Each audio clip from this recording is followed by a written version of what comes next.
Under graduate कार्यक्रम के प्रथम वर्ष में प्रवेश का विषय है।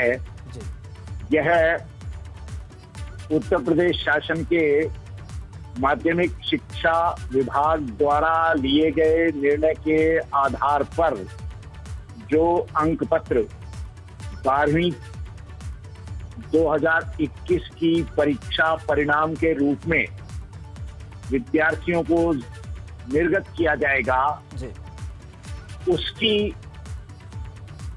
मेरिट लिस्ट वरीयता सूची के आधार पर हम प्रवेश सुनिश्चित करने को तत्पर हैं। विश्वविद्यालय में सारी व्यवस्थाएं बन चुकी हैं और उन व्यवस्थाओं के आधार पर प्रथम वर्ष में प्रवेश का कार्यक्रम संपन्न किया जाएगा इस अंक पत्र की मेरिट लिस्ट के आधार पर।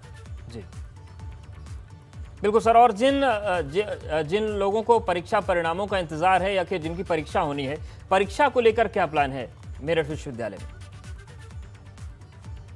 जिनकी परीक्षा होनी है, मैं यहाँ पर उल्लेखित करना चाहूंगा कि चौधरी चरण सिंह विश्वविद्यालय मेरठ प्रदेश का पहला विश्वविद्यालय था जिसने प्रथम वर्ष की परीक्षाएं 10 अप्रैल 2021 से प्रारंभ करा दी थी।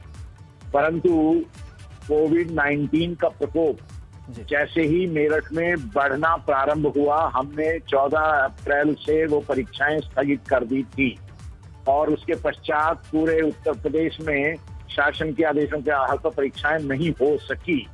अब आगे की परीक्षाओं का जहां तक प्रश्न है, विश्वविद्यालय की पूरी तैयारी है और कोविड-19 के प्रकोप के चलते हम ये व्यवस्था बना रहे हैं कि अंतिम वर्ष की परीक्षा बीए, बीएससी, बीकॉम की वो परीक्षा संपन्न हो जानी चाहिए और उसके लिए हमने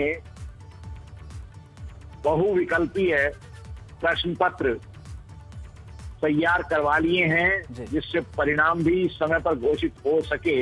हम ये व्यवस्था बनाएंगे जैसे ही कोविड-19 के कारण कर्फ्यू जो लगाया गया है उसमें ढील दी जाने की स्थिति में हम ये व्यवस्था बनाएंगे कि सामाजिक दूरी, भौतिक दूरी का पालन करते हुए विद्यार्थियों को परीक्षा हाल में अनुमति दी जाए। और मैं उत्तर प्रदेश शासन से इस मंच से ये भी अनुरोध करूंगा कि सर्वप्रथम अगले 1 माह में अंतिम वर्ष के विद्यार्थियों का टीकाकरण सुनिश्चित कराया जाए जिससे हम जुलाई में इनकी परीक्षाएं करवा सकें और अगस्त में। बिल्कुल सर, ये तो रही बात कि कोरोना की चुनौतियां और उसमें कैसे जो प्रक्रिया है वो आगे बढ़े, लेकिन नई शिक्षा नीति भी देश में आ गई है। नई शिक्षा नीति को ग्रेजुएशन के लेवल पर जो लागू करने की जिम्मेदारी आप लोगों पर है, आप जैसे शिक्षाविदों पर है, उसको लेकर क्या प्लान है? क्या क्या मेरठ विश्वविद्यालय में नवाचार होंगे कि जल्द से जल्द नई शिक्षा नीति लागू हो जाए? चौधरी चरण सिंह विश्वविद्यालय ने उत्तर प्रदेश शासन के दिशा निर्देशों के सततता में, कंटिन्यूएशन में ये संपूर्ण व्यवस्था बना ली है कि 2021 से हमारे यहाँ नई शिक्षा नीति के अंतर्गत पाठ्यक्रमों का ही अध्यापन किया जाएगा। नई शिक्षा नीति 2020 वास्तव में छात्र कल्याण की दिशा में एक बहुत ही महत्वपूर्ण और सार्थक प्रयास है।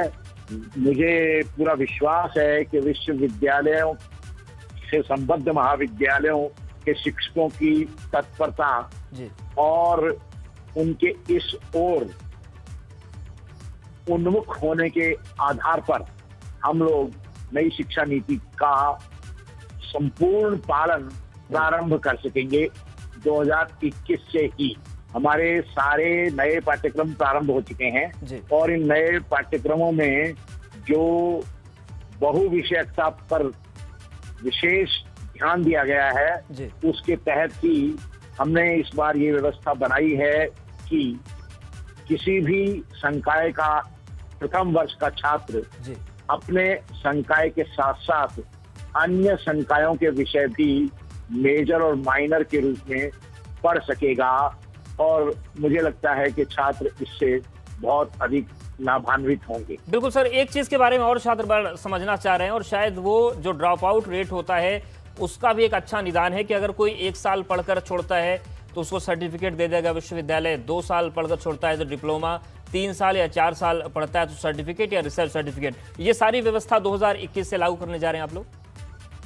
हमारे विश्वविद्यालय में ये व्यवस्था लागू हो जाएगी जो 2021 में 1 साल पूरा करने के बाद 2022 में अपना छोड़ना चाहेंगे उनको सर्टिफिकेट का पाठ्यक्रम प्रदान किया जाएगा। और हमने ये भी प्रयास किया है कि एकेडमिक बैंक ऑफ क्रेडिट जो व्यवस्था लागू की गई है कि एक विद्यार्थी एक विश्वविद्यालय के संबद्ध महाविद्यालय से दूसरे किसी अन्य विश्वविद्यालय के संबद्ध महाविद्यालय में प्रवेश लेना चाहता है 2022 में, तो उसके पास विकल्प रहेगा कि वो सर्टिफिकेट प्राप्त करे या अगले किसी दूसरे विश्वविद्यालय संबद्ध महाविद्यालय में प्रवेश ले। हमने अपने पाठ्यक्रमों की समकक्षता प्रदेश के और देश के अन्य विश्वविद्यालयों से स्थापित करने का प्रयास प्रारंभ कर दिया है। बिल्कुल सर, बहुत धन्यवाद आपका हमारे साथ जुड़ने के लिए और बताने के लिए कि मेरठ विश्वविद्यालय की तैयारियां कितनी बड़ी हैं। और सबसे अहम बात ये कि नई शिक्षा नीति आप इसी साल से लागू करने जा रहे हैं। बहुत शुक्रिया हमारे साथ जुड़ने के लिए, बातचीत करने के लिए।